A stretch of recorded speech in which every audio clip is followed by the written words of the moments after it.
The rebel army was approaching the city, but the family carriage couldn't move. Father looked at the carriage full of gold and silver treasures, ultimately unwilling to part with them. He handed me a dagger and told me to get off the carriage and escape on my own. Life and death are minor matters, but losing your virginity is significant. Don't disgrace the family's integrity. I breathed a sigh of relief. Taking the dagger, I reversed it and stabbed it into his throat. Father really should have said this earlier, then I wouldn't have felt so guilty.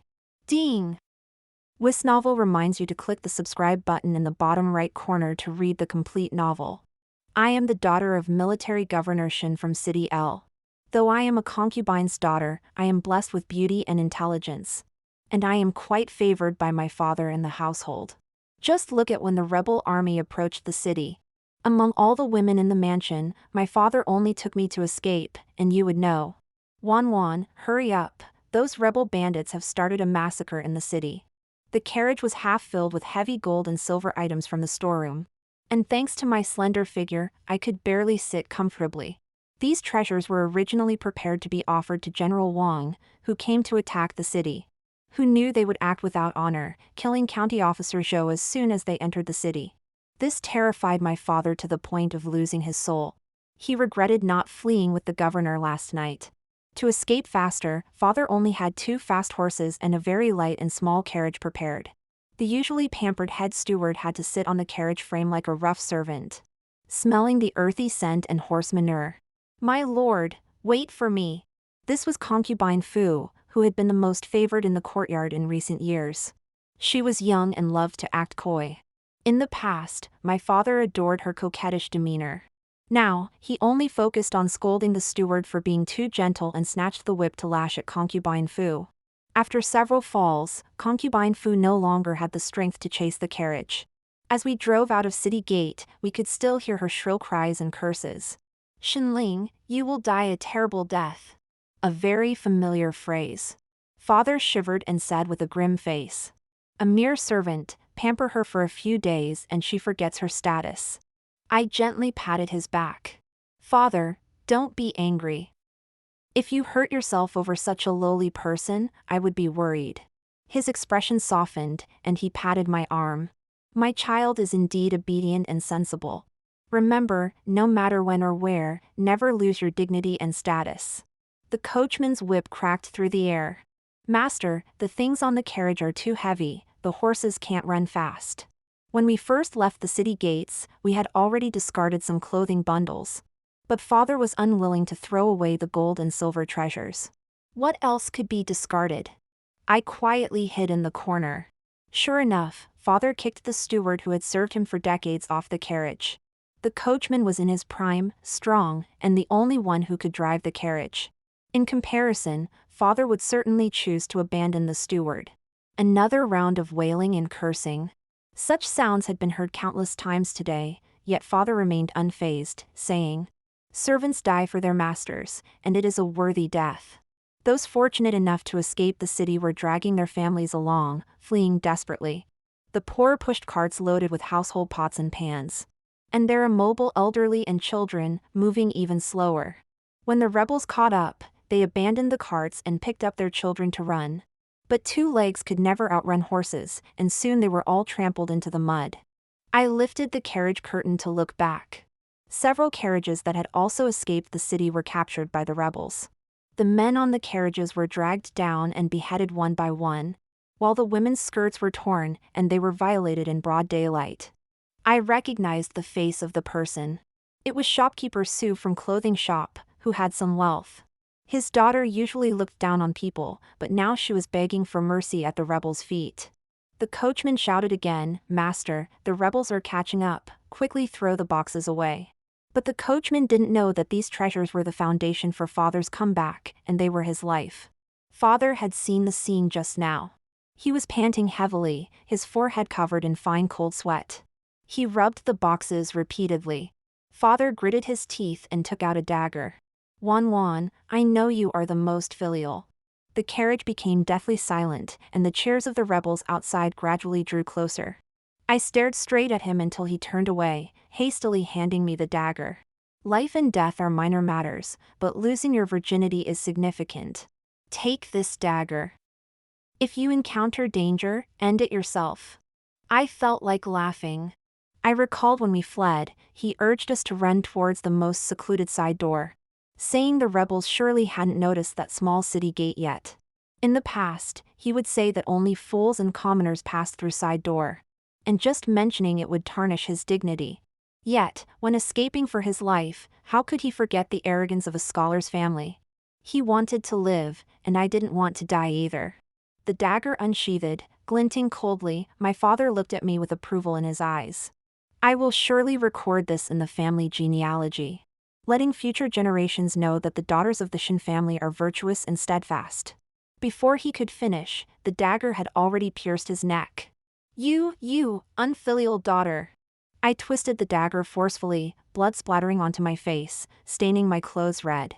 Father, I seek nothing else, just a chance to live. Why won't you allow it? All these years of understanding and obedience, painstakingly trying to please, were less important in his eyes than a few boxes of worldly possessions. Truly disheartening. No wonder, your legal mother said you are outwardly gentle but inwardly treacherous, ruthless, and heartless. How could I have such an unfilial and disloyal daughter? I sneered, Father, don't speak nonsense.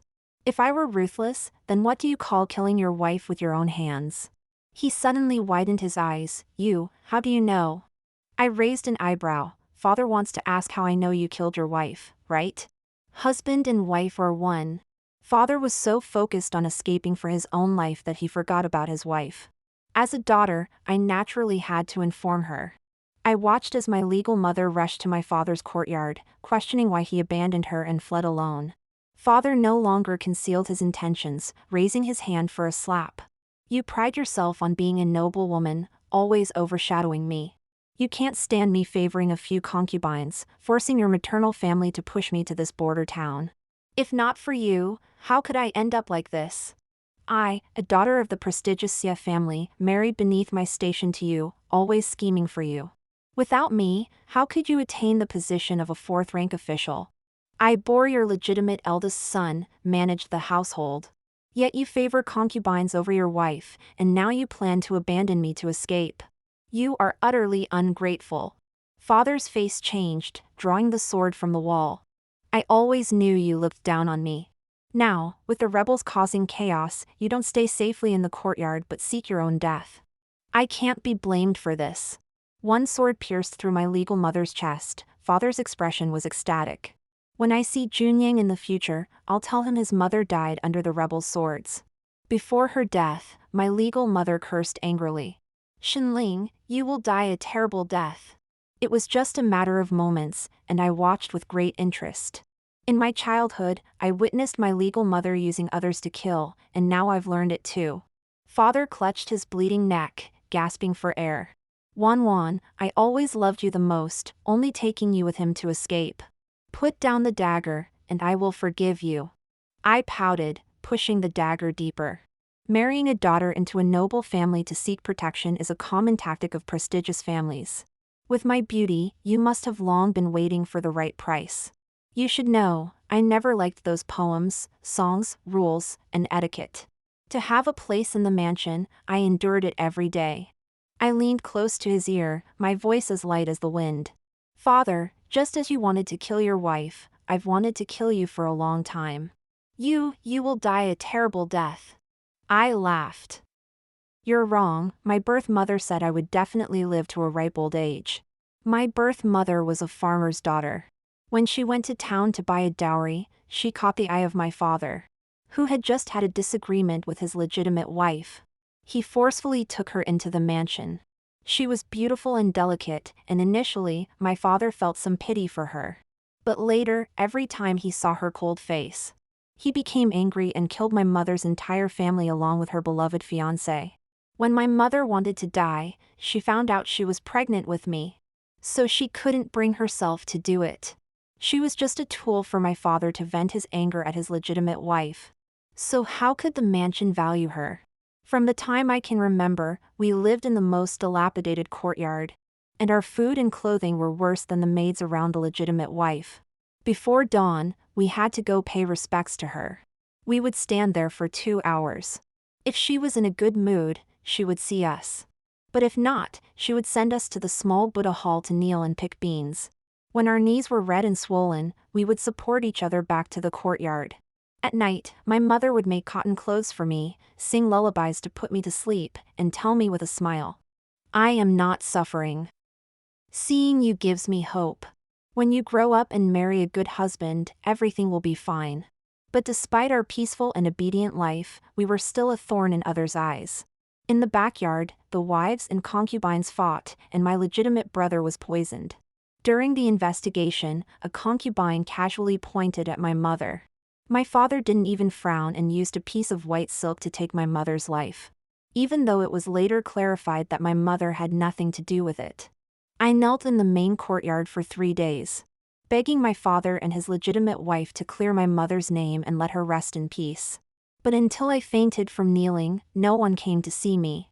Later, I learned that the concubine who accused my mother was surnamed Sigh, and was the legitimate wife's maid who came with her dowry, always following her orders. My father also knew that my mother was timid and could never harm my legitimate brother. But to appease the legitimate wife and protect his favored concubine, my mother had to die.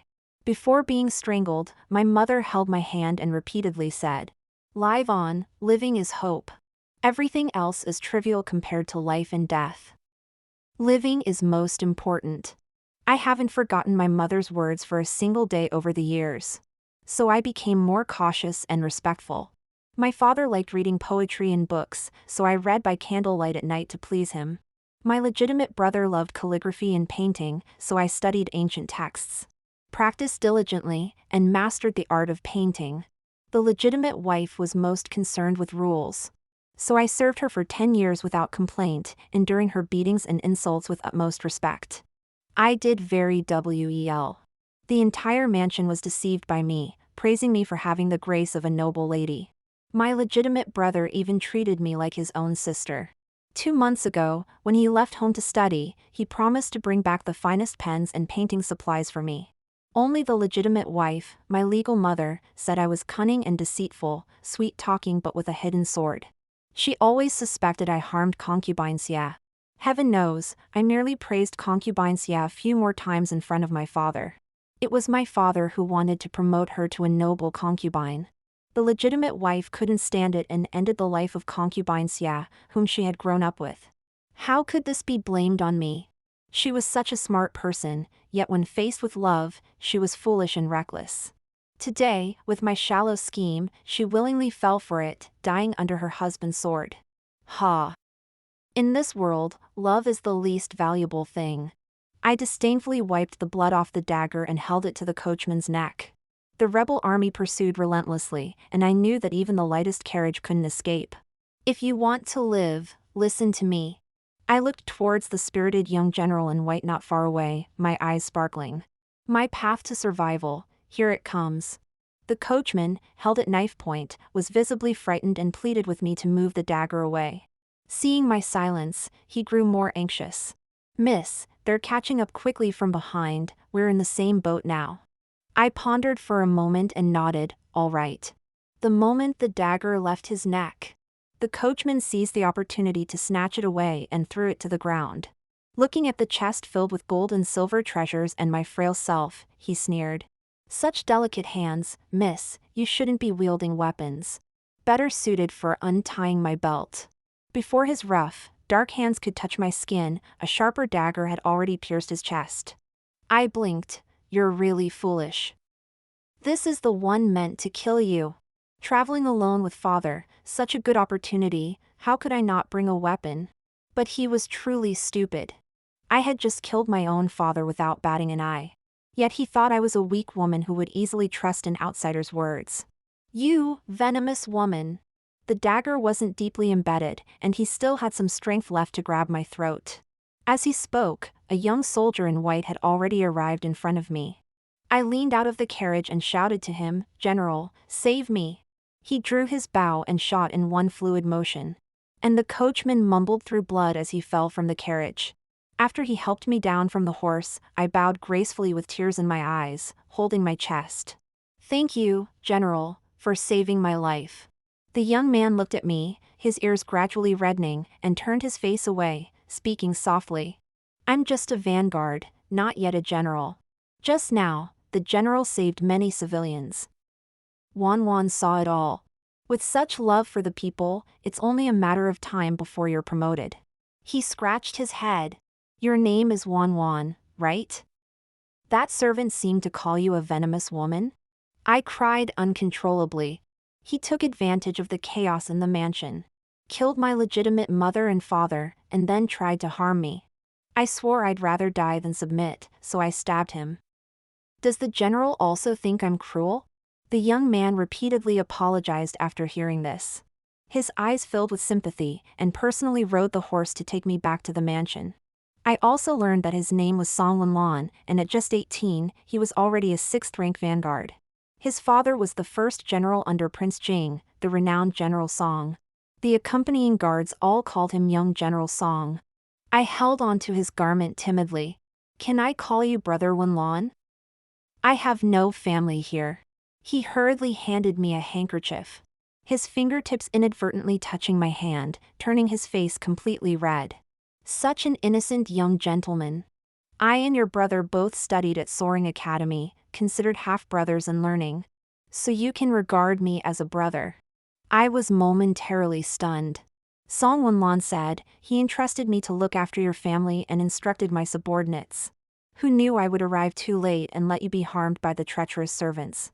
His face was full of remorse, repeatedly bowing to apologize to me. I was only grateful he arrived a bit late. Otherwise, my legitimate mother and father might have escaped their fate. I held his arms, expressing my gratitude for his life-saving grace. This made him feel even more guilty. He dispatched dozens of elite soldiers to guard the Shin family's courtyard, surrounding it like an iron barrel. He sent people to help bury my father and legitimate mother and, fearing I'd be distressed, finished his duties early each day to take me out of the city for leisure. For the past 10 years, I had to cautiously please others every day, fearing to upset anyone. Although father valued me, he never allowed me to go out. Everyone in City L knew the Shin family's young lady was talented and virtuous. With a beauty that could topple cities, yet no one had ever seen her in person. He wanted to use me to climb to a high position, unwilling to make any mistakes. Growing up, these past few days have been the happiest of my life. Song Wenlon, full of youthful vigor, ran with a lively energy, handing me a bunch of wildflowers. Though not exquisite, they had a unique charm. I thought of you when I saw these flowers. You're even more beautiful than them. His brows were filled with innocence and freedom. And when he looked at you, it seemed his eyes couldn't hold anything else. My mind was filled with thoughts, and I crushed the flowers between my fingertips. Song Wenlon asked in confusion. Is it that you don't like it? I can have someone find something prettier for you. I smiled bitterly. It's not that I don't like it, it's just that thinking about my future days without support, I can't help but feel sad. Song Wenlon sat beside me, clumsily trying to comfort me.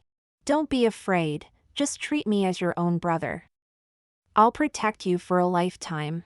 You're being silly. Even a real brother can't protect me forever. I have to get married someday.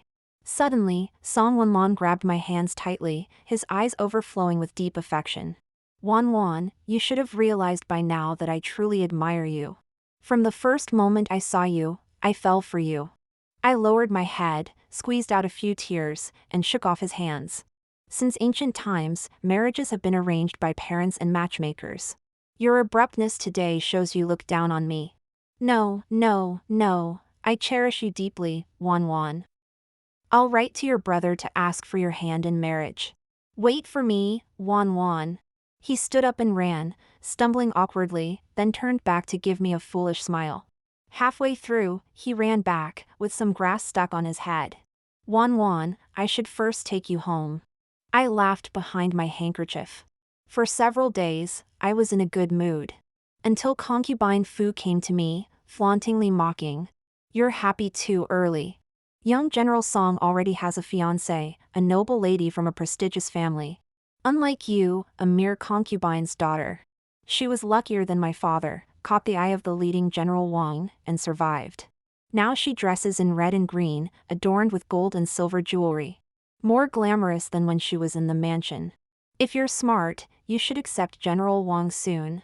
Otherwise, when young General Song's fiancé marries him, you won't have good days.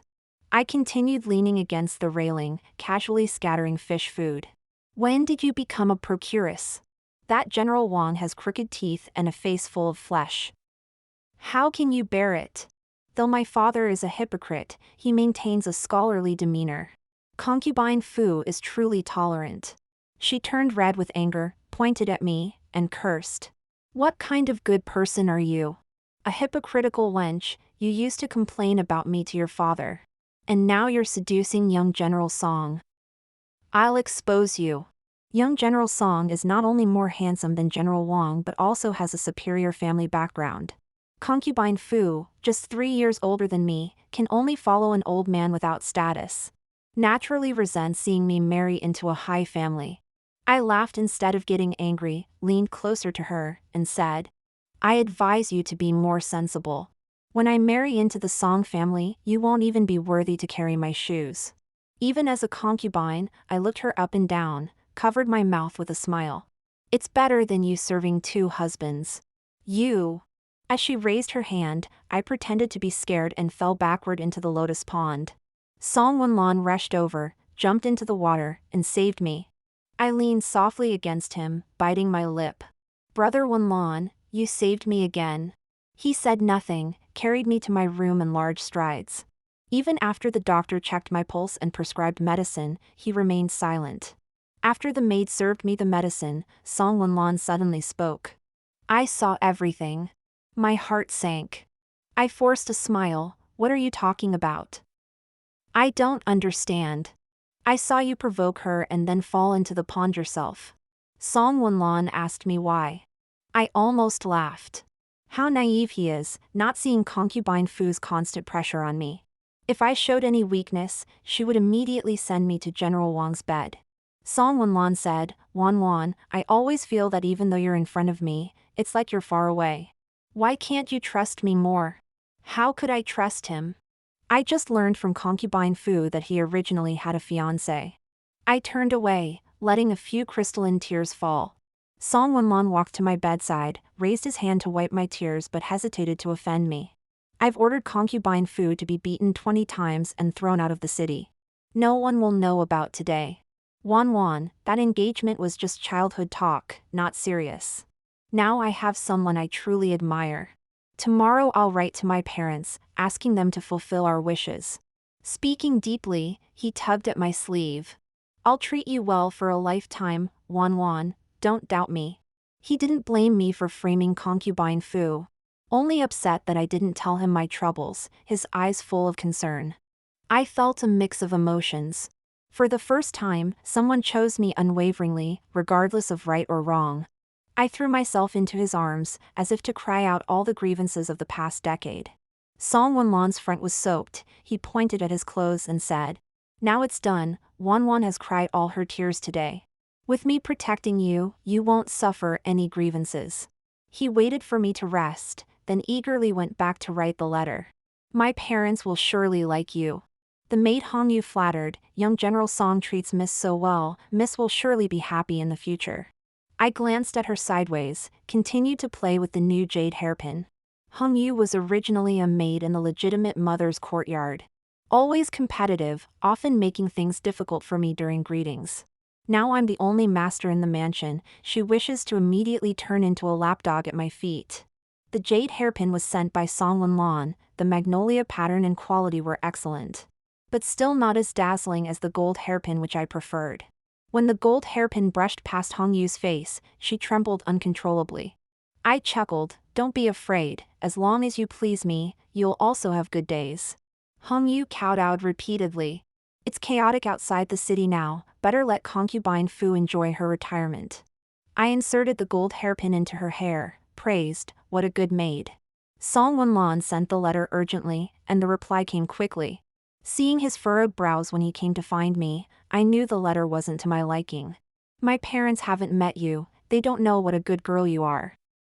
I'll take you to meet them. I looked at him with tearful eyes. Brother Wanlan, I really don't want to trouble you. The letter actually said I was cunning, shameless, a mere orphan trying to climb into the general's family. It made me furious. I remained calm, retreated to advance, provoking Song Wanlan to send several letters persuading them. If not for his duties, he would have rushed to citywide to persuade them in person. Seeing his anxious look, my heart softened. These days he treated me so well, took me out shopping, gave me clothes and jewelry. Worried over a single cough, wishing to guard the medicine stove. Even a dusty face couldn't hide his shining eyes. I always thought I was heartless, but now I couldn't help but feel moved. Perhaps he truly loves me deeply. Until his mother's trusted nanny arrived. I heard it myself, how Song Wanlan regretted and felt remorseful after learning that his mother fell ill because of him. Nanny Lu said, she comes from a humble background and has escaped hardship. How many of those women who fled are clean? How can she marry into the general's mansion? The madam has been ill for several days, afraid that you would worry. She didn't allow anyone to tell you. I couldn't stand it and came here secretly. If you want to blame someone, blame me. This is the nanny who watched him grow up, like half a parent. How could he bear to blame her? He promised the nanny not to go against his mother anymore and comforted himself by saying, Wan Wan is just a concubine's daughter. It's fine if she becomes my noble concubine in the future. I can protect her for a lifetime. Nanny Lu looked into my eyes, so proud. I immediately understood. This drama was specially arranged for me to see. Indeed, a man's affection is unreliable. Song Wanlan dared not look into my eyes, only repeatedly assured me that he would never let me suffer. What is suffering? Wearing coarse clothes and eating simple food is not suffering. Nor is washing clothes and embroidering all day. The worst suffering is being at the mercy of the family madam. Worrying about being treated like a plaything by one's own father. Living like an ant, trying to please everyone. I finally escaped such days. How could I step into them again? I blinked, and the tears that fell were unexpectedly bitter. Marriage is a matter for the elders to decide. Although my family has faced great difficulties, I still have my brother. I am not well educated, but I know a woman's reputation is paramount. I am alone here, and I can endure whatever the nanny says, but I ask her not to involve other women. Without needing to look, I could tell how unpleasant their expressions were. After returning, I immediately asked Hongyu to pack up, preparing to go to the capital to find my brother. I tore off the face of the high and mighty families and stomped on it. I don't think the nanny will let me leave easily with a good temper. Prince Jing has attacked the capital for half a month and will soon ascend the throne. The other day, I heard Song Wanlan say that my brother is highly valued and his future official position will not be low. If he sees me, his only living relative, he should be very moved. Song Wanlan felt very guilty towards me. He stood outside my courtyard, refusing to leave. But his way of compensation was to promise that his future wife would not dare to oppress me. If I weren't good-tempered, he would have been slapped several times already. Even more ridiculous, he truly thought this was good for me. What a naive young general. He grew up pampered under his parents' knees. And the greatest hardship he faced was not having meat during a military campaign. Not long ago, he was promoted and became the legitimate young general Song. An 18-year-old young general, praised throughout the city as a great philanthropist, a talented youth. Yet who knows that such a good reputation was exchanged for the lives of half the city's people. General Wang has been an old subordinate of General Song. So why did he suddenly decide to massacre the city this time? And Song Wanlan, as the vanguard, was late entering the city. Those facing life-threatening danger saw Song Wanlan desperately trying to stop the killing. How could they not see him as a savior? While he was laughing and playing, someone had already arranged everything for him. I am truly jealous. The handkerchief almost couldn't cover the hideous expression on my face. I asked him to send someone to escort me to the capital. He thought I was crying and agreed repeatedly. Not only did he send 30 elite soldiers to escort me, but he also gave me all the wealth from the mansion and the treasures he acquired in the city. This compensation slightly eased my mood. Before leaving, Song Wanlan avoided Nanny Lu and chased after me, forcibly stuffing a bunch of wildflowers into my hand.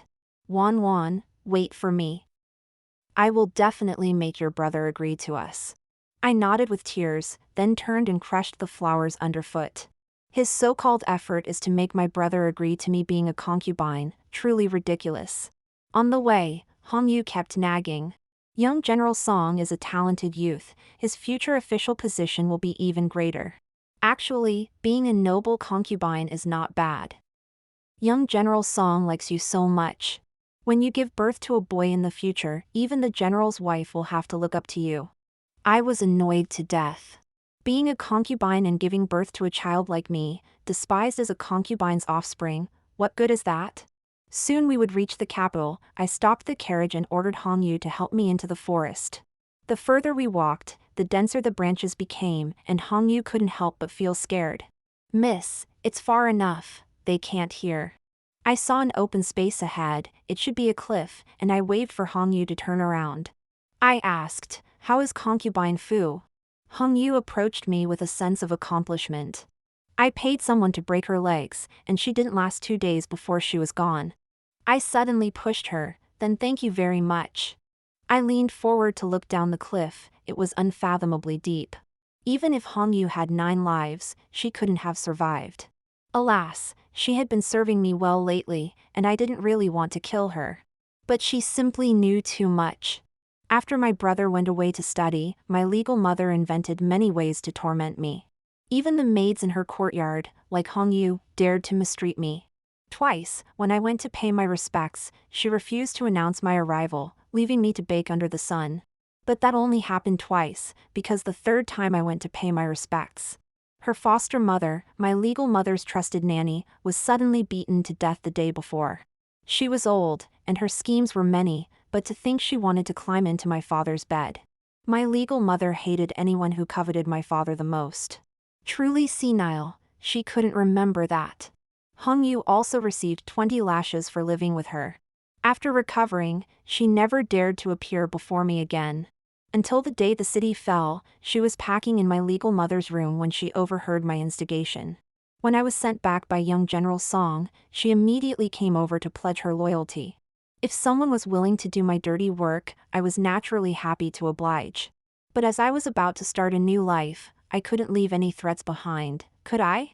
Smart people would do the same, and I've always done well. I told the guards she slipped and fell, and it didn't raise any suspicion. Because we were under the Song family's military banner, no one dared to stop us on the way. And the convoy went straight to my brother's residence. A large courtyard with 4 entrances, bearing the Shin family plaque. My brother had truly prospered. Around dusk, urgent footsteps echoed in the courtyard.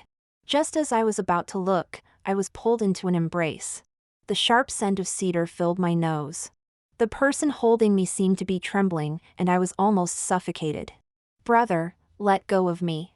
I struggled out of Shin Junyang's embrace, looking up to see his eyes filled with bloodshot excitement. He gripped my shoulders, his voice trembling slightly. I received a letter from Song Wenlan saying something happened at the residence. And father and mother met with misfortune. I feared you might have too. Thank goodness you're all right. I lowered my eyes, my shoulders shaking with sobs. It's all my fault for not protecting father and mother. Before I finished speaking, Shin Junyang was already comforting me. How can it be your fault? You're so delicate and frail, you can barely protect yourself in danger. I'm just grateful Song Wenlan arrived in time to save you. I leaned into his embrace, sniffling, a satisfied smile tugging at my lips. He was still as easy to deceive as ever. My legitimate brother Shin Junyang was different from father and legal mother. He was a gentleman. Over the years, I managed to evade many of my legal mother's schemes thanks to his sibling affection. Now, with only the 2 of us left in the Shin family, he indulged my every whim. The bird's nest soup for health was constant, the hairpins and jewelry were new releases from the accessory pavilion. And the clothes were the most fashionable in the capital. Life was truly comfortable, and sometimes I felt guilty for harming his mother when facing Shin Junyang. I sighed, pointing to the crab roe pastries sent from the kitchen. Send them to brother's study. Such a precious plate of pastries should be enough to offset my minor mistake. In the end, I'm just too kind-hearted. My maid, Xiaoyan, returned quickly, her eyes and brows filled with delight. The master knows it's the young lady who sent them, and he's very happy. He ate the whole plate. Two little maids fanned me with round fans, the ice basin emitting a cool breeze. And I leaned on the soft couch, drowsy. Xiaoyan held a box. The master specially bought this to send to the young lady. Even the consorts in the palace don't have it. I perked up, casually opening the box. Inside was a jade pendant, pure and translucent, warm to the touch. Anyone could see it was priceless. Before Xiaoyan could flatter me, I knocked over the box, my expression changing instantly. Servants knelt all over the place, Xiaoyan trembling into a ball, not daring to speak. I closed my eyes, calming my emotions. Put it to the bottom of the chest. Today, my mind was in turmoil, and I didn't have dinner, dismissing the servants early to sleep. The night pearl by the bed emitted a faint glow, and thinking of the person who sent it made me nauseous. So I picked it up and threw it far into the outer room. At night, I tossed and turned, unable to sleep. Around midnight, the door creaked, and I instinctively held my breath. In the darkness, someone slowly approached, carrying a familiar scent of cedar. He sat beside me, Shen Junyang slowly pulled up my hand. His warm lips touched my skin, and I almost couldn't resist pulling away, my stomach churning. Wan, father and mother are dead, we're the closest people in this world, and only I treat you the best. That scoundrel Song Lanlan took advantage of the situation. Even writing to say he wants to take you as a concubine, it's simply outrageous. I killed all the Song family soldiers who escorted you. And told Song Lanlan you were dead, so he won't bother you again. Wan, I have guarded you for so many years, I can hardly bear it anymore. He said many things I didn't know about by my bedside until I almost couldn't bear it, and finally, he left. Shen Junyang wasn't my brother. Back then, my legal mother gave birth to a stillborn, and to maintain her position, the Xie family brought the newborn Shen Junyang to replace him. I sat up, gasping for breath, cold sweat soaking my clothes. As I tried to change into a nightgown, I noticed my palms were also filled with fine sweat beads. Shen Junyang, who had been holding my hand, must have noticed too. I clenched my fists. These words, he specifically said them for me to hear. No wonder he had been calling me cousin in front of the servants all the time. No wonder, after arriving in the capital, he never allowed me to leave the house. No wonder he sent the Mandarin duck jade pendant. The intentions behind all this were truly disgusting. Saying it's for my safety, for my good, it's all just excuses. Today, he only forbids me from leaving the house, but in the future, I'll be his captive in the mansion. But what can I do? The Shen family only has the two of us left, and apart from Song Lanlan, no one knows there's another me in this world. The mansion is filled with Shen Junyang's people, and I'm afraid any move I make will be known to him immediately. I somewhat regret killing Hong Yu too soon. At least she admired Song Lanlan and would have helped me contact him. I thought about it all night, only falling asleep briefly at dawn.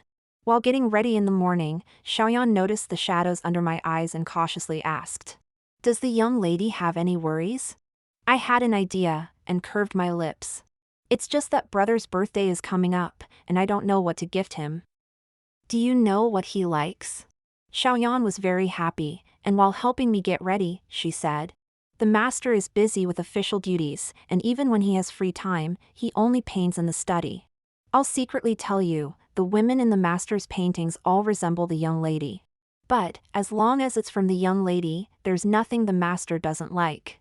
I gripped the hairpin in my hand, pretending to be shy. "I want to give him something different. You sneak out to buy it, don't tell anyone, I want to surprise my cousin." Xiaoyan wanted to claim credit, patting her chest to assure me that no one would find out. I took out the hairpin I brought from City L and whispered a few words to her. Xiaoyan left the manor excitedly. I returned to my usual routine, waking early to have breakfast with Shen Junyang, and waiting at the door for him when he returned in the evening. He always loved wearing silver-white robes. So I had a dress made with the same floral pattern and wore the Mandarin duck jade pendant he had given me. As soon as I entered the courtyard, he stared at me, then quickly regained his composure and walked over. "It's been hot lately. You can wait inside. Be careful to get heat stroke." I smiled gently. Wan wants to see brother sooner. Noticing his breath becoming heavier as he approached, I quickly turned to fetch some iced pastries and personally served him. Shin Junyang, usually as cold as an iceberg, seemed unusually gentle.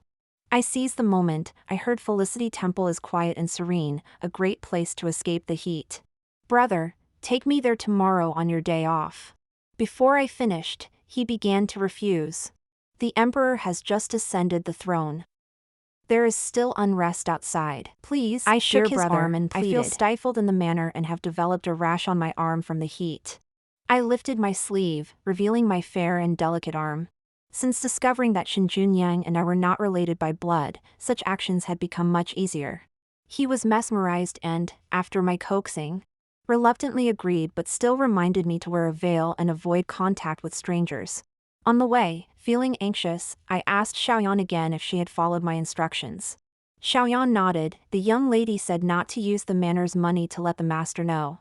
So I specifically went to the southern district to pawn the hairpin and bought the best takuho. But the servants never mentioned that the master likes takuho jelly. I lifted the curtain to look outside. The carriage had reached the foot of the mountain near Felicity Temple.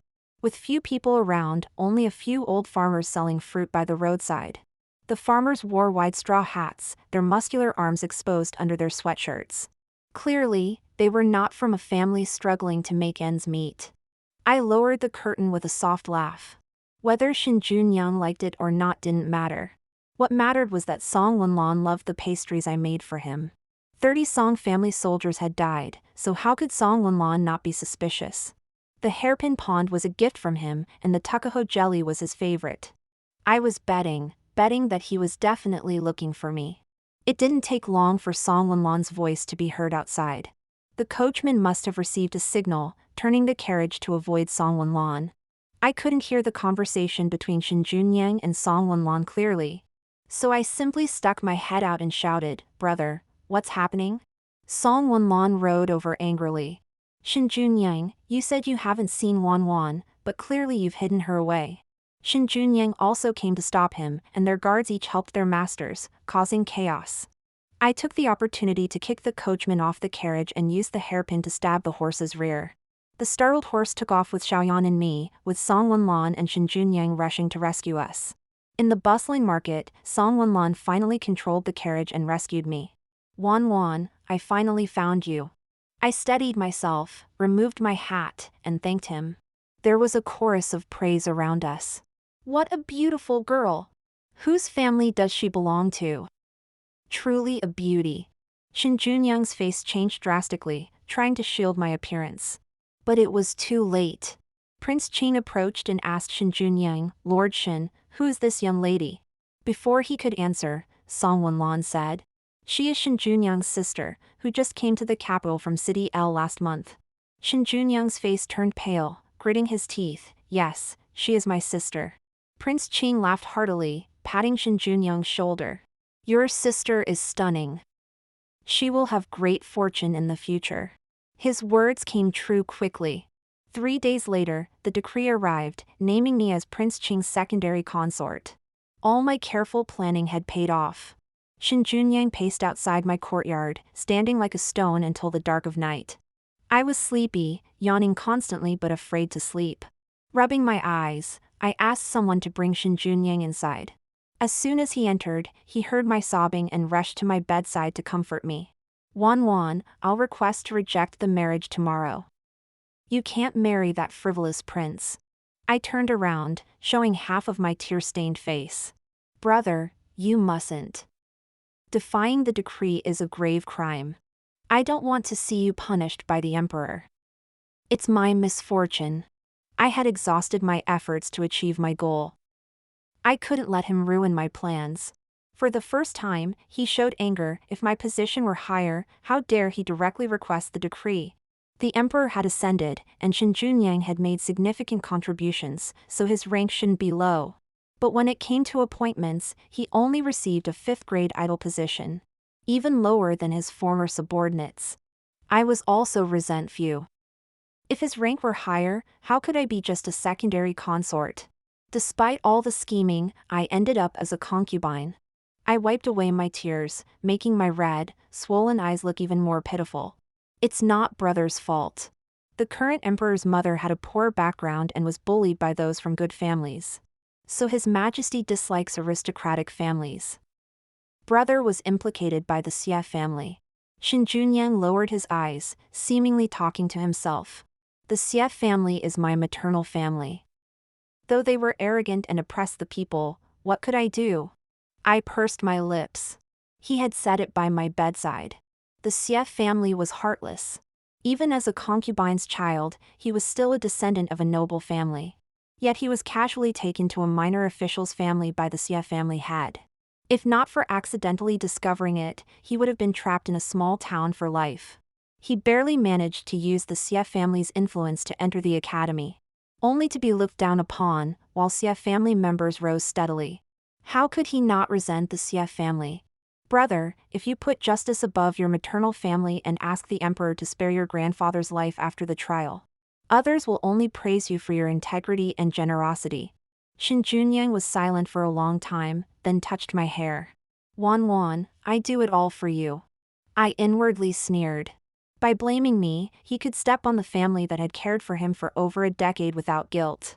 He pretended to be a gentleman, but deep down, he was just as selfish as my father. The next day, the petition against the Xie family was presented to the emperor. Among it were over 100 sorted pieces of evidence. Shen Junyang had long investigated, waiting to submit it. He cried blood before the emperor, pleading for mercy for his elderly maternal family.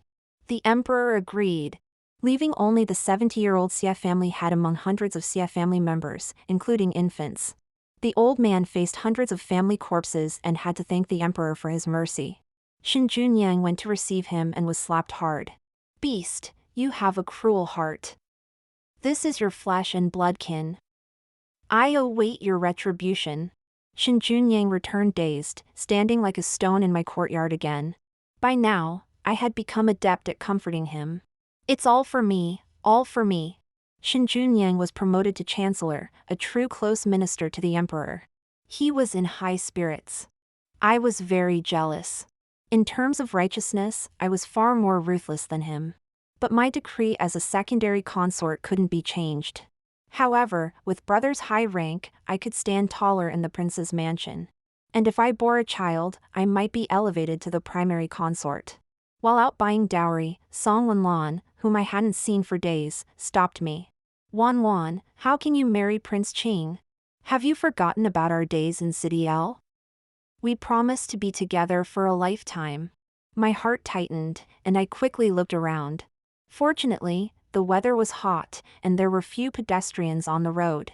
Otherwise, if these words spread, I would have no choice but to hang myself with a white silk ribbon to apologize. The person in front of me was still looking at me painfully, with a determined expression. I had a premonition that if I didn't fool him, it would bring me big trouble. Helplessly, I led him to a nearby tea house to talk. After brewing for a moment, as soon as I entered the private room, my tears rolled down like threads. Song Wanlan's questioning was swallowed back instantly. Wan, don't cry. Seeing your tears makes my heart break. You must have a reason. Is it Shen Junyang forcing you? I sobbed for a while, waiting for him to guess my thoughts before speaking.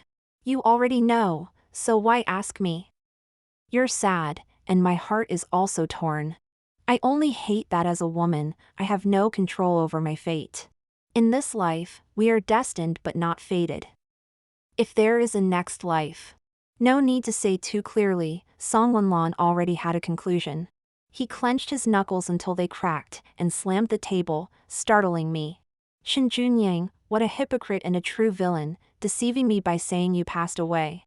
Secretly sending you to climb up to Prince Qing. I am at odds with him. I nodded and then pretended to be scared, shaking my head in panic, pleading. My brother has been promoted to chancellor, Wanlan, please don't offend him because of me. Song Wanlan was even more furious. My Song family is not afraid of a mere civil official. I know you are brave and resourceful, but I don't want to see you hurt at all. My feelings for you are as clear as the heavens and earth. If it weren't for my mother's dying wish for me to live well, I would have wanted to end my life the moment I received the imperial decree. I would rather die than marry someone else, but I cannot disobey my mother's last wish. I cried in his arms, overwhelmed with grief. Song Wanlan indeed felt deeply for me, comforting me repeatedly, and swore to avenge me. That won't do, Shinjunyang is my biggest support right now, he can't fall. I quickly sobbed and said, don't blame my brother either. He was furious when he received your letter, saying that no Shin family girl would ever be a concubine. Wenlan, I don't blame anyone, and you shouldn't blame Nanny Lu for meddling. Which servant dares not to follow the master's orders? I am quite adept at subtly sowing discord. When leaving, Song Wenlan was already holding back a big wave of anger. Towards me, he only felt heartache. Towards Shinjunyang, he had many considerations. The only ones he could vent his anger on were his mother, who adored him, and the not-so-useful Nanny Lu. Xiaoyan, who listened to the whole conversation, wished she could hide in the corner. These days, she was scared enough, thinking I was a cousin seeking refuge, destined to become the madam of the house. But she didn't expect me to be a true sister to her master. Thinking of the pair of Mandarin duck jade pendants she received, and the changed sibling affection, she couldn't stop trembling. She probably wouldn't dare to close her eyes at night, fearing she'd be silenced. After hearing all this today, poor Xiaoyan felt like dying. I lightly tapped her head with a fan, and Xiaoyan came back to her senses, immediately kneeling to beg for mercy. Usually chattering away, now scared like this, I felt a bit sorry for her. Don't be afraid, if you do things well for me, I can always protect you. Xiaoyan kowtowed several times in gratitude. I helped her up and whispered, tell my brother that Song Wenlan has been pressuring me several times. And also, invite him to my room for a talk at night. Thinking back to Xiaoyan's terrified expression, I almost couldn't stop laughing. Luckily, I was quick-witted and dabbed some rose water near my eyes, its fragrance spreading while making tears flow freely. When Shinjunyang arrived, he saw my eyes red and swollen, looking pitifully innocent. No matter how you looked at me, I seemed blameless. Ever since I insisted on going out and coincidentally met Song Wenlan, Shinjunyang had been suspicious. But how could someone as gentle and pure-hearted as me have such schemes? I looked up at Shinjunyang and said with a bitter smile, Song Wenlan's family is powerful, and he has threatened me several times using you. The prince's residence is full of intrigue, another sea of suffering. I don't want to marry into the prince's residence, but I'm afraid opposing the decree will implicate you. My life feels like a floating duckweed, drifting aimlessly. Brother, what should I do? This was the first time I actively sought comfort in his embrace. He immediately didn't want to say anything, his hands trembling slightly as he held me. In a moment of determination, I took his hand and placed it on my face, tears filling my eyes. Yet I looked at him with a longing gaze. My fingers gently traced Shinjunyang's eyebrows, eyes, and lips, as if trying to etch him into my heart. As my fingers fell, a tear slid down. I only ask you not to forget me. From his incredulous to ecstatic expression, I could tell that my performance this time was quite convincing. The effect of showing vulnerability was excellent. He mistakenly thought I had deep feelings for him, and swore to save me from the prince's residence once he rose to power. Remembering his hopeful expression after making his vow, thinking I would be deeply moved, I almost couldn't hold back my laughter. Perhaps men believe women care most about promises. I felt a bit tired and didn't want to keep up the pretense. But thinking about soon entering the prince's residence, I graciously put on an act. Shinjunyang immediately felt like a divine savior destined to rescue me, eager to give me all his wealth. So, I reluctantly took 9/10 of his family fortune as dowry, along with the large sum of gold and silver treasures sent by Song Wenlan, and had no choice but to marry into the prince's residence. I had already found out that the emperor's sons had full harems, except for the youngest and most unrestrained Prince Qing, who had yet to marry. He loved poetry, music, and dance, never attending court duties, wandering the streets daily.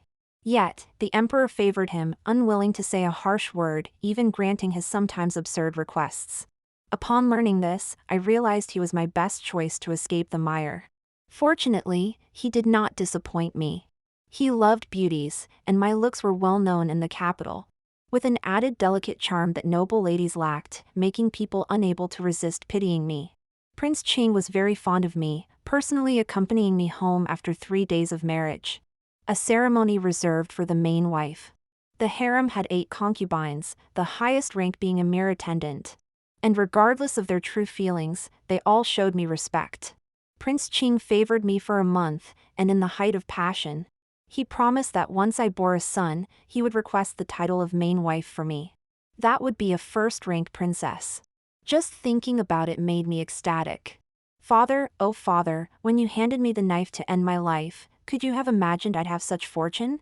I spent a fortune hiring renowned doctors to nurture my health, using countless precious medicines, yet despite being the most favored in the harem, I remained childless after half a year. With Prince Qing's 20th birthday approaching, rumors circulated that the emperor intended to make Marquis Meng's eldest daughter the main wife. I couldn't bear being overshadowed, and in frustration, I smashed several sets of teacups in my room. Xiaoyan advised, "Madam, don't worry, it's only been half a year. The earliest of those concubines entered the residence 5 or 6 years ago, yet none have reported pregnancies." I paused, realizing this was true. Other princes had children reciting the 3-character classic by age 20. Yet Prince Qing's harem remained empty. I confidently stroked my chin and said, "I understand now, it's the prince who cannot have children." Xiaoyan, having grown bolder by my side, merely trembled and spilled some tea, then quickly went to close the door. "Madam, don't let outsiders hear." I waved dismissively, unconcerned, as even if they heard, I wasn't afraid. The other concubines in the residence likely had their suspicions long ago. Besides, I always remained unsullied despite the mire, and Prince Qing wouldn't suspect me even if he heard rumors.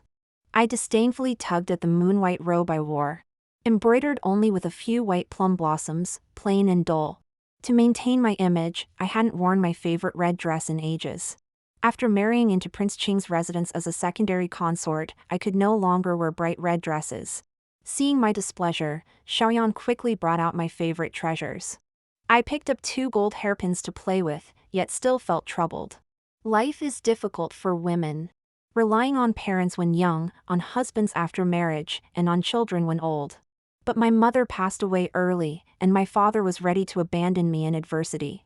My husband seemed good for now, favoring only me, but beauty fades and love wanes. I must have children to rely on. If Prince Qing truly cannot have children, what will I do for the rest of my life? Alas, why is it so hard to live a good life? Thinking of this, I picked out the jade magnolia hairpin from the bottom of the box and handed it to Xiaoyan. "Deliver it to Song Wenlan, you know what to say. The theater is a place I frequently visit." And I skillfully entered through the back door into the private room where Song Wenlan was. As soon as I stepped inside, Song Wenlan embraced me. "Wan, I've missed you so much that I'm nearly going mad." These past 6 months have been truly difficult for him. I've long heard about the troubles in the Song family. Rumor has it that Song Wenlan had a dispute with his mother over marriage matters, repeatedly defying her, and even had someone punish the nanny by her side. The mother and son were at each other's throats, becoming the talk of the capital's gossip. It seems the plan to sow discord worked perfectly. But I couldn't care less about hearing him talk about his troubles. I rubbed my eyes, choked up, and interrupted him. During these past 6 months, I've lived as if each day were a year, only managing to endure by thinking of seeing you, Wenlan. Not really. I've been sleeping on piles of gold and jewels, utterly enjoying myself. Song Wenlan, as expected, was heartbroken, showering me with sweet words, even expressing regret for being deceived by that nanny Lu. A servant represents their master. Song Wenlan, oh, he must be blaming his mother now. Ha, men are truly despicable creatures. Why doesn't he blame himself for being so easily swayed and indecisive, always putting the blame on others? But thanks to his nature, I could easily arrange to meet him. After avoiding him for half a year, he couldn't take it anymore. A few gentle words, and he was eager to show me his heart. I coaxed him into drinking the wine of passion, and naturally, we ended up on the bed. He had practiced martial arts since childhood, his posture strong and muscular, his muscles hard to grasp. When he brought me to ecstasy, I couldn't help but compare him to the frail Prince Qing. Really, how will I endure this in the future? Song Wenlan's stamina was truly impressive. I almost suspected I might die on that bed. Only after indulging did he regret, fearing discovery. His courage was a bit lacking. I was extremely pleased both physically and mentally, and had the mood to comfort him. "I always think of you, being your wife for a day is my wish, it's not your fault." Returning home in the evening, I also prepared sweet soup for Prince Ching, enticing him to a night of pleasure. Indeed, it was still lacking in flavor. I took the pregnancy-enhancing medicine daily without fail. After meeting Song Wenlon 3 times, I discovered I was pregnant. Indeed, heaven favors those who strive. I wept with joy. Prince Ching was also extremely delighted, rewarding me with 2 shops, and even promised to gift me an estate outside the city once the child was born. But he never mentioned when he would officially make me his wife. I tested him. Your Highness is rewarding me now, imagine how joyful you'll be when I give birth to a little heir.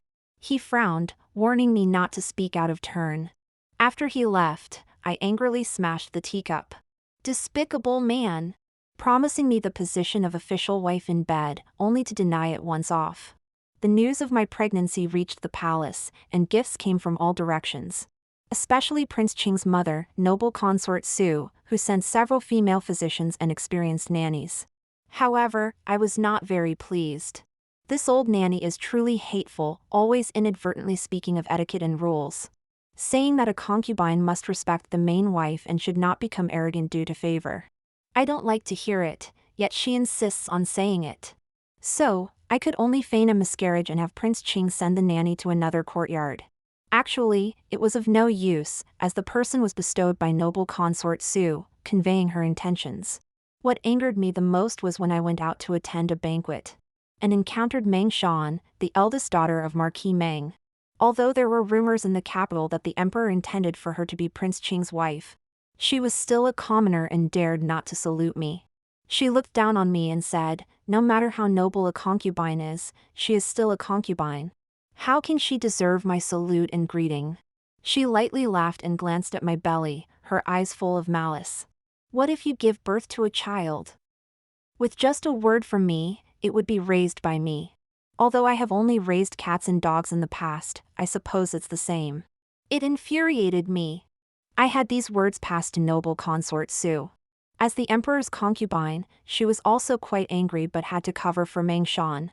Marquis Meng holds military power and is very influential, which they have coveted for a long time. It was only after entering the mansion that I realized Prince Ching's lack of responsibility and extravagance were all his own cover. In fact, he secretly contacts officials everywhere, intending to vie for the throne in the future. I privately cursed him as a fool. The emperor and empress are a couple who have been through hardships together, deeply in love. The current crown prince is born of the central palace, talented and learned, upright and dignified. And his position as crown prince is quite stable. Noble consort Su is merely the daughter of a county magistrate. And although her maternal family has risen because of her, they are like a paper tiger. The 2 of them are favored only because they haven't shown their ambition like other princes. The emperor wants to bestow Marquis Meng's daughter upon him. And smart people know this is a test. If he is sensible, he should avoid it. But he is blinded by the power behind Meng Shan, making a big fuss about sending letters via messenger pigeons. Afraid others won't know he values this marriage, causing the entire capital to know. Now, the emperor and crown prince have one more person to be wary of. It's truly courting death. I couldn't help but complain about my misfortune, having gone through great lengths to marry a fool. Now we're in the same boat. If he doesn't fare well, neither will I. I can't sit idly by.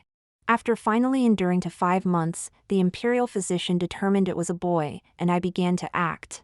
After calling Xiaoyan, I instructed her. The old rules, 1 at noon, 1 in the evening, both scheduled in the private room of the theater. The one who came at noon was Song Wenlon. He looked at my belly, hesitant to speak. I didn't waste words, directly pulling his hand to touch the bulging belly. "This child is yours." He instinctively wanted to withdraw his hand, but I held it tightly. I came only to let this poor child see his father one last time. "I will not implicate you." The child seemed to sense it and moved under Song Wenlon's palm. Song Wenlon was both surprised and delighted. "Is the child moving? Is it my child?" I covered my face with a handkerchief and sobbed, "It's your child, a boy, but I can't keep him." Under Song Wenlon's eager questioning, I finally explained the situation.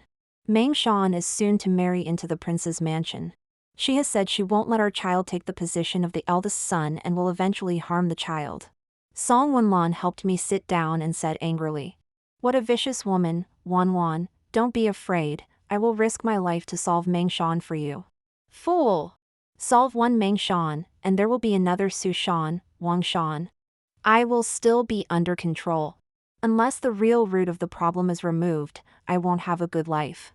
I don't want you to worry for me anymore.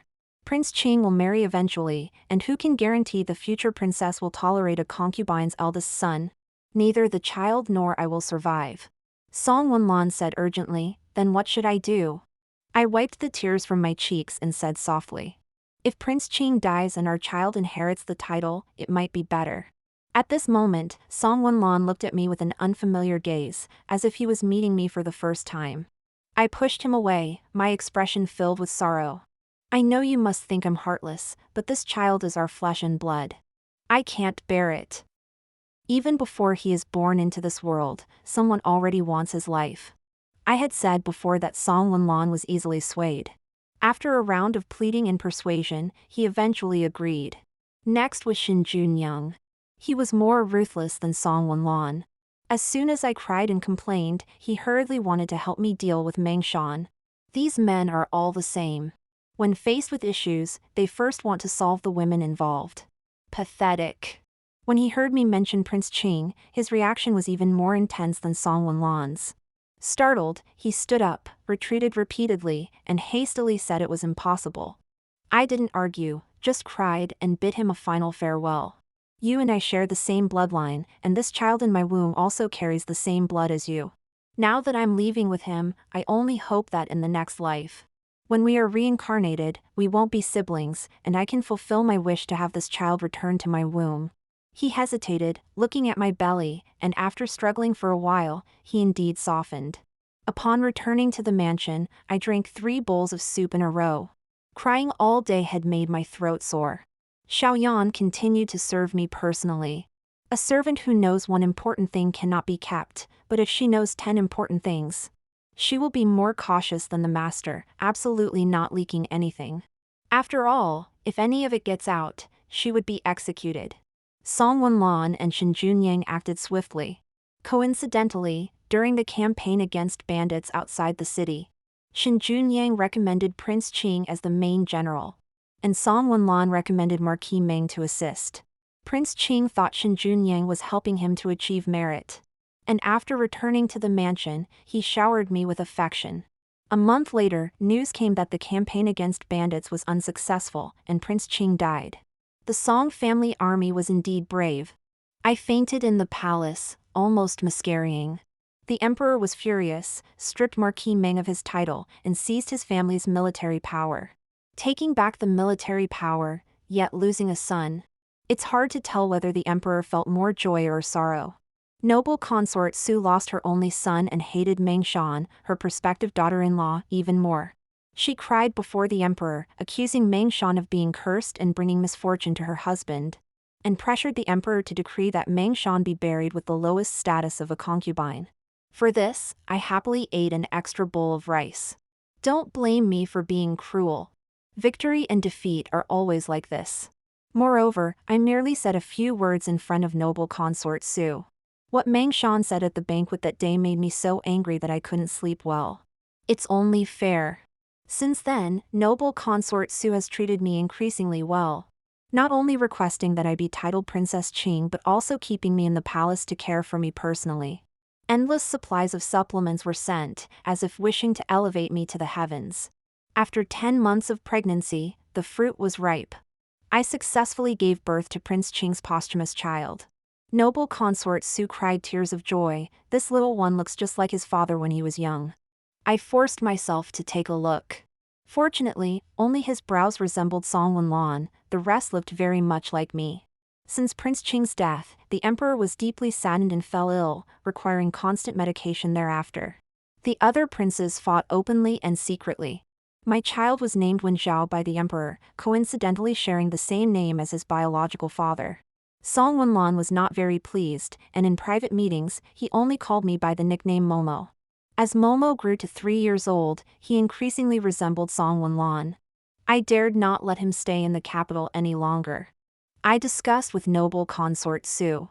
The battle for the throne is becoming more intense. I'm afraid they might implicate Wen Zhao. Why don't I take him to the fief, and after the emperor's passing, bring you to the fief to enjoy family happiness? How could noble consort Su refuse? She pleaded with the emperor to grant the richest fief, conveniently located in the city where the Song family army was stationed. The emperor showed no favor to these ambitious sons. But he adored Wen Zhao, his grandson, showering him with countless gifts. The princes below also felt Wen Zhao posed no threat, each claiming to love this nephew the most. When packing for the fief, the treasures from the storeroom alone filled over 20 carriages. Upon reaching the fief, I couldn't help but laugh out loud. After enduring for so many years, I finally became someone no one dared to oppress. 3 more years passed, and the battle for the throne reached its end. As I predicted, the crown prince ascended to the throne. Song Wenlan and Shen Junying both made significant contributions. And their families flourished, yet neither had married. At night, Song Wenlan climbed onto my bed, tearing apart my favorite red silk dress. You became a princess and forgot about me, not opening the door for me for days. I pressed my foot against his chest, and he kissed his way up from my toes. His scorching breath roamed over my body, and I couldn't help but gasp. You've just been appointed as a general, basking in success. How could you still care for me, this old princess? He suddenly lowered his head, and I couldn't bear it, raising my neck, trembling all over. After a while, he lifted his head, his lips glistening. You aren't old at all. On the contrary, you're very tender. I don't know how he trains every day, but each year he becomes more irresistible. I lost my strength, collapsing into his embrace. My fingers lightly tapped his strong chest. You and Shen Junying, one in literature and one in military, are so close. I'm afraid the emperor is already wary. Over the years, although they privately couldn't stand each other, they still appeared as affectionate brothers in public. Song Wenlan sneered, if it weren't for you, I wouldn't bother associating with such a petty person. That's perfect. You should report him, bring him down. I retrieved evidence from beside the pillow, hundreds of charges of embezzling official funds, bullying men and women, and deceitful behavior, all true or false enough to sentence him to death. Song Wenlan was somewhat surprised. He did so much for you, and you're willing to let go? What's there to be unwilling about? Just thinking of his disgusting gaze on me makes me want to gouge out his eyes. Song Wenlan understood, snuggling up to my neck. Will you also want my life in the future? I lifted his chin, slowly smiling. Would you give it to me? He knelt at my feet, his gaze blurred. My life has long been yours. I laughed out loud, pinching his neck and kissing him. Shen Junyang's official career was too smooth, and the emperor was becoming intolerant. A few days ago, I noticed spies from the palace were already in the mansion. Whether he lives or dies doesn't concern me, but he mustn't implicate me and Wen Zhao. I've worked hard to achieve a good life, no one can destroy it. I heard Shen Junyang initially refuse to admit it. But when he saw the evidence presented was related to his maternal family, Xie family, he gave up. Over the years, I worked hard to find the old people from back then. Shen Junyang cared so much about his family's identity back then, and now it completes him. Family reunion is the most important. Unfortunately, the emperor had just ascended the throne, and was afraid of gaining a reputation for killing those who helped him. Shen Junyang was spared, sent back to his hometown. But now that City L is under Song Wenlan's control, it's easy to imagine his future won't be easy. When Zhao came to find me with the large characters he had just written. Mother, look, the teacher praised me today. I hugged him and gave him a big kiss. Momo is so impressive, tonight I will make yam pastries for you. He nodded modestly, save some for grandmother and maternal grandmother too. Grandmother is out of the question. Song Wenlan had already sent people to ambush the path noble consort Su would take, determined not to let her arrive alive. No other reason, Wen Zhao increasingly resembles Song Wenlan, and she must not be allowed to notice. I took his hand and went to the small Buddhist hall, where Xiaoyan lit the candles, illuminating the memorial tablet in the center. It was brought from City L by my people. My mother's memorial tablet. Wen Zhao knelt down and bowed skillfully. Maternal grandmother, I'm here to see you. I also brought you the tastiest pastries. I can eat 5 pieces at a time, but mother doesn't let me eat too much. I tugged at his little braid, such a little trickster. Clearly, he ate too much and got a toothache. I knelt beside him, thinking in my heart, Mother, see how well I'm living, I haven't let you down, now no one can control my life. Xiaoyan helped me up. Madam comes to offer incense every day, the old madam would be comforted if she knew. She has been by my side for 6 or 7 years, and is a big girl now. Do you have someone you like, or do you want to leave the manor to marry? She hurriedly knelt down and bowed. I don't want to marry, I want to serve madam for a lifetime. I smiled and said, that's good, I will never treat you badly. A woman who marries becomes muddled. Xiaoyan knows too much about me, I really wouldn't be at ease letting her go. I am kind-hearted, and truly don't want to kill anyone. It's better for her to stay by my side. Now she is a first-class maid, her living standards are better than those of ordinary officials' daughters. Much better than marrying some foul man and working hard all her life. Following me, she has learned a bit of cleverness. The medicine pouch behind the memorial tablet accidentally showed. Xiaoyan stepped forward to put it deeper. I waved my hand, throw it away, it won't be needed anymore. Over the years, Song Wenlan has taken quite a bit. Even if a deity came, he wouldn't be able to have children. But with Wen Zhao being so smart, he should be content. Supporting us wholeheartedly, isn't that good enough?